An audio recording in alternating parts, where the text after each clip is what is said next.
Rabbimden bir daha milletimizi 15 Temmuz gibi imtihanlara maruz bırakmamasını diliyorum. Türkiye'nin benzer ihanetlere uğramaması için FETÖ başta olmak üzere tüm terör örgütlerine gizli açık her türlü fitne, fesat odaklarına, varlığımıza ve birliğimize kasteden tüm tehditlere karşı teyakkuz halinde olmayı sürdüreceğiz. O gece Şehitler Tepesi'ni boş bırakmamak için sokaklara çıkan, yolları dolduran, darbecileri önüne katıp kovalayan kahramanlarımız sayesinde Türkiye'nin geçilmez olduğu bir kez daha görülmüştür. Allah şahittir.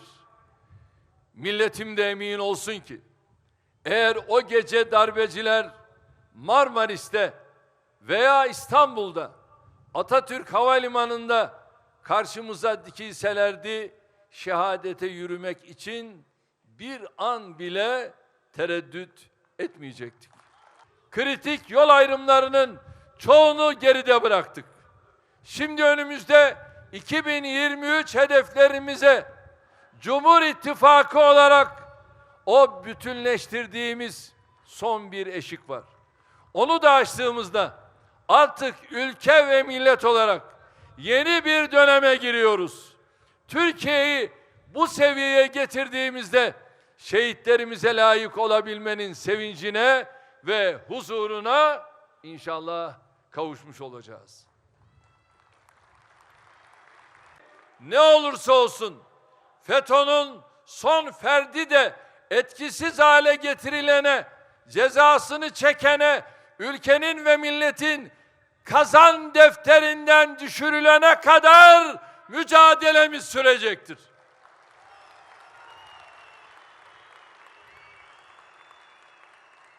Bir kez daha altını çizerek ifade ediyorum.